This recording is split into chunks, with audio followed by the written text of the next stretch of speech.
Olá, hoje a gente vai mergulhar num material que é, assim, quase um manual de sobrevivência para quem está começando no mundo corporativo. O livro se chama Dicas para Estagiários de Engenharia de Produção e Administração. E, olha, foi escrito por um engenheiro e um administrador.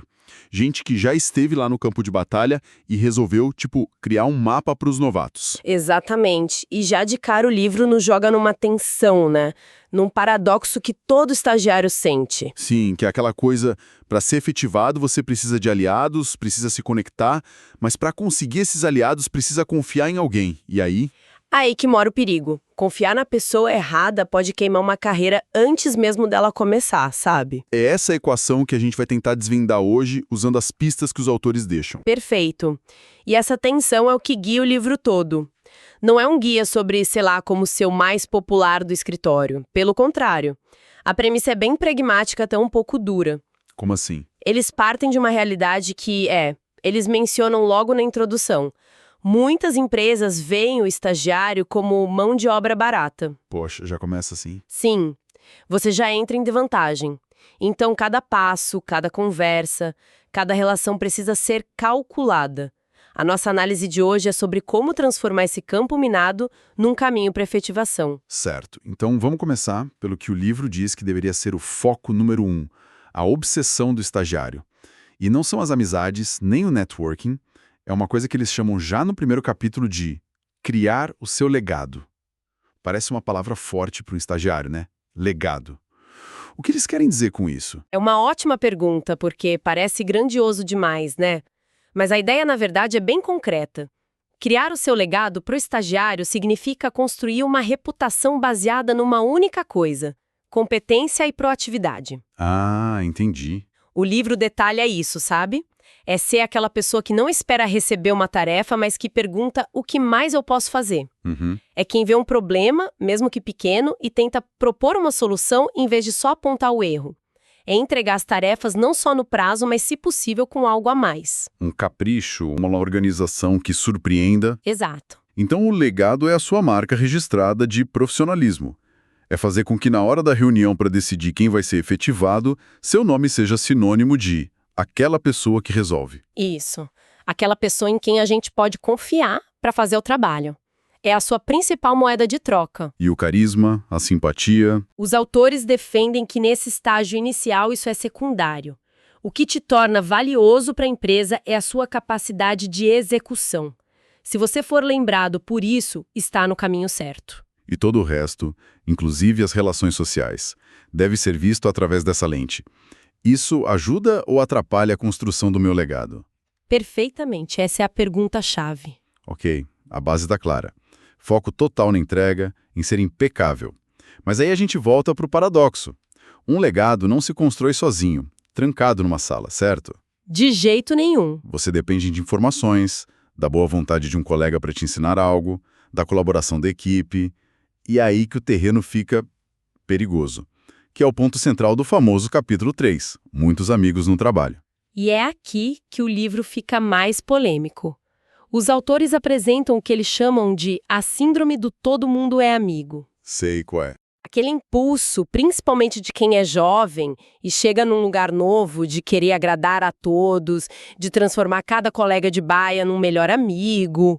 E o alerta deles é bem direto. Direto e reto, isso é uma armadilha. A frase de ordem do capítulo é trabalho é trabalho. Mas, poxa, esse conselho não corre o risco de criar um ambiente meio paranoico, onde ninguém confia em ninguém, todo mundo de pé atrás? Isso é realmente produtivo a longo prazo? Parece um conselho para criar um profissional isolado.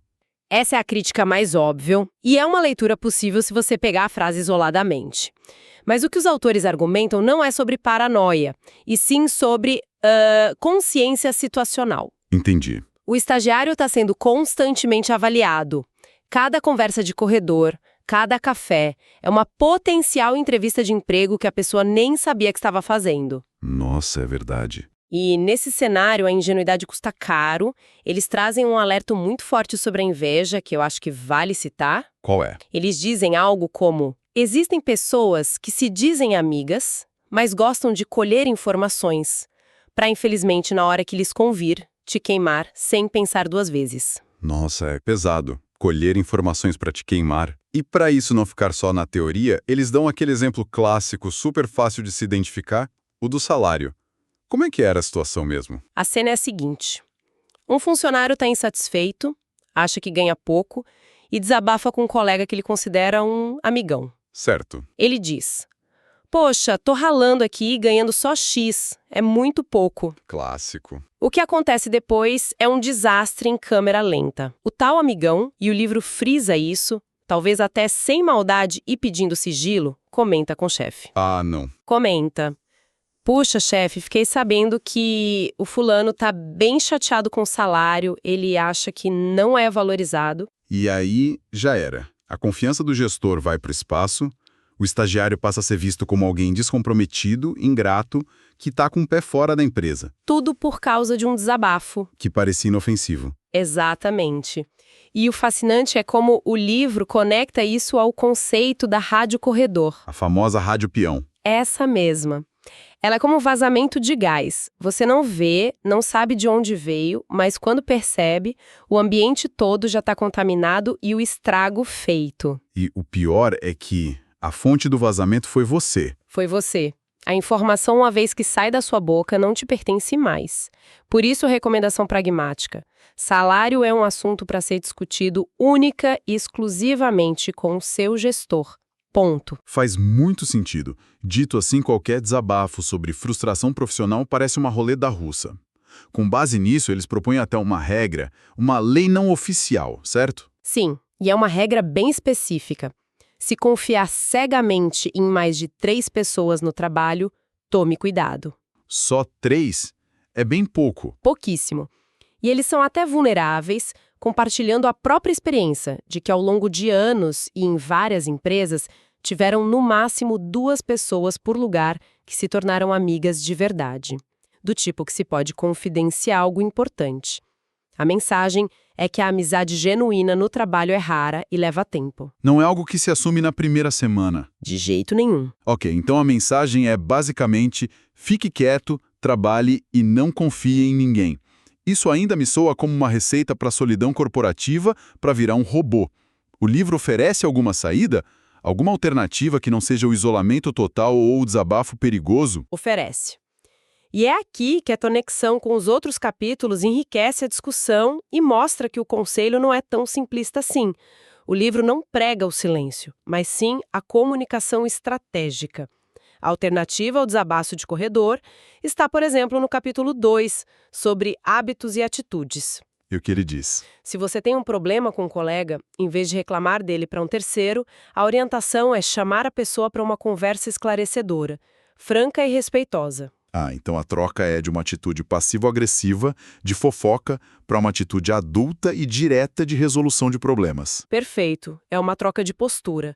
Você deixa de ser o reclamão e passa a ser o resolvedor. O que constrói o tal do legado, né? De uma forma muito mais poderosa do que qualquer desabafo. E isso se conecta também com o capítulo 5, sobre imagem pessoal.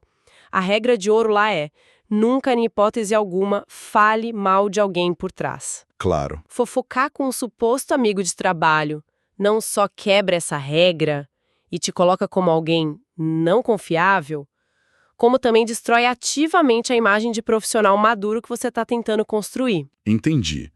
Então, não se trata de não se relacionar, mas de se relacionar da maneira correta.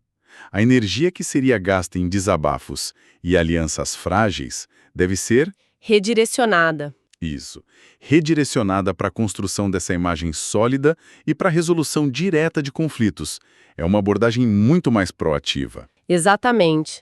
A amizade pode até surgir, como os autores admitem que aconteceu com eles, mas ela deve ser uma consequência, um bônus, de um relacionamento profissional que já se provou sólido ao longo do tempo. E não o objetivo inicial. Nunca. O objetivo inicial, a obsessão, tem que ser o trabalho bem feito. Isso nos leva de volta ao ponto de partida, à conclusão do capítulo sobre amizades, que amarra tudo isso. A diretriz final para o estagiário é bem clara, né? Claríssima. E vale a pena citar de novo porque é a tese central do livro. Manda. O ponto mais forte precisa ser seu trabalho bem executado, criando seu legado, que te levará à efetivação. Tudo deriva disso. Toda estratégia de relacionamento deriva disso. As relações que você constrói devem servir para apoiar a criação desse legado e não para sabotá-lo, mesmo que sem querer. O recado final do capítulo não é um não confie em ninguém, mas sim um cuidado em letras maiúsculas. É um chamado para ser inteligente e estratégico. Então, se a gente for destilar o grande ponto aqui, a virada de chave que o livro propõe, não é só cuidado com quem você fala, é mais profundo. É dizer que, para um estagiário, a amizade no trabalho não é um bônus social, é um risco calculado. Exatamente. A sua principal moeda não é o carisma, é a competência. E cada relação deve ser gerenciada com o mesmo cuidado com que se gerencia um projeto importante. É a melhor síntese possível. O livro propõe uma inversão de prioridades. Primeiro, você se estabelece como um profissional indispensável através do seu legado. Depois, com essa base de segurança e respeito conquistada, você pode, com calma e critério, cultivar relações mais profundas. Tentar fazer o contrário é colocar a carroça na frente dos bois. E arriscar não chegar a lugar nenhum. Ok, ficou muito claro. A orientação do livro é ser cordial, colaborativo com todos, sem exceção, mas ser extremamente seletivo e estratégico ao criar laços de confiança. O foco, a energia, a preocupação. Tudo na entrega, na execução, na construção de uma reputação profissional à prova de rádio corredor. Deixa com uma provocação final para quem está nos ouvindo. O livro é muito focado na perspectiva do estagiário, né?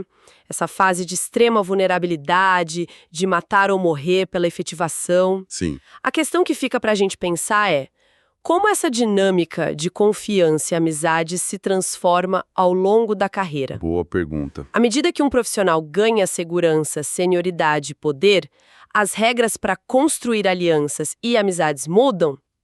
Ou essa cautela cirúrgica, essa seletividade ensinada no manual de sobrevivência, deveria permanecer como um princípio para toda a vida profissional, não importa o cargo?